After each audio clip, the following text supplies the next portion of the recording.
Here's where I'm going to upset some people.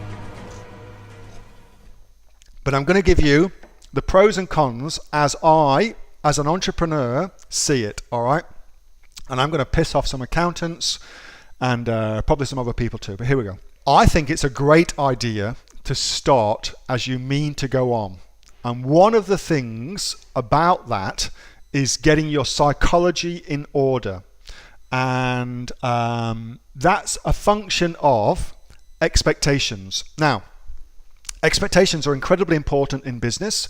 If you enter your business with the expectation that you're going to make at least $75,000 in your first year, then you are far more likely to make $75,000 in your first year. If you enter your business with the expectation that you're just going to, make yourself some side income, then that's what you will do. You'll make yourself some side income. Expectations, massively important. What you expect of yourself, hugely important in business. And so, part and parcel of expectations is creating space around you to do that. And I think one of the things that's important to facilitate that space created around you for that is getting your ducks in a row. As Kate Ingham has said very wisely, it's important to do. And part and parcel of getting your ducks in a row is registering for GST. Now, if you are going to make over 75K in your first year anyway, you will need to register for GST. You might as well just do it. It's done. You can do it really easily when you're setting up your company. And I think that's the perfect time to do it if you're going to do it. Add into that as well, anything you buy to commensurate with your business, from stock to computers to your AOE membership to your Amazon fees, all of that, GST has been added into that. It's all GST Inc. Okay, so you can either wear that or offset it. And you do that by being registered for GST, of course. All right. So those, I think, are two very good reasons to register for GST. Now, let's take a look at the other side, because as always, there's another side to it. So the other side to that is not registering for GST. Here's why you shouldn't register for GST. If you sell on Amazon, Amazon will automatically factor in that you are paying GST. So Amazon's prices are GST inclusive. Now, if you are not registered for GST and you have not made 75,000, well, you don't pay GST, and therefore that's 10% instantly going to your bottom line. That's 10% instantly going to your bottom line. There's also increased amount of reporting, because two functions of running a business in Australia, one of those functions is you become a tax collector or a GST collector for the Australian government. That's what we all are.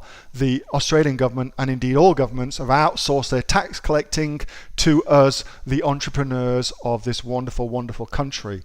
So if you're not registered for GST, nor do you need to be, then there's an argument that you no longer have to have that reporting going on either.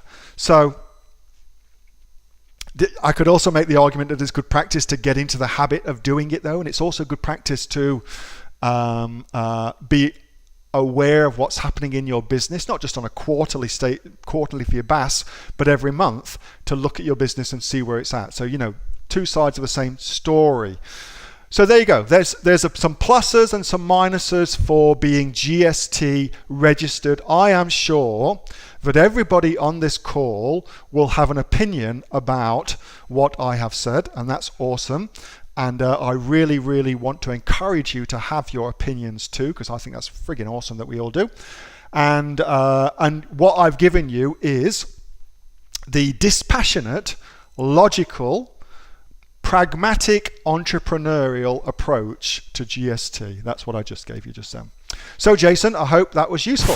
Hey, thanks so much for watching that video, and I hope that you got some massive value from it. Before you go, do you live in Australia? If you do, this is for you. Would you like to learn how to sell things on Amazon here in Australia? Would you like to know what sells really, really well and what sells for the maximum amount of profit? Would you like to know where you can source those products from, whether that be in China or here in Australia, and how to source them so you pay bottom dollar and get maximum value for what you're doing? If you do, please subscribe to my channel and like this video, and you'll learn that and much more. It's the exact same information that people like Jeff from New South Wales have used to make $45,000 a month on Amazon, that Sue, who's from the sunny coast, has used to purchase herself a brand spankly BMW every single year as a result of her e-commerce business, and the lovely Kate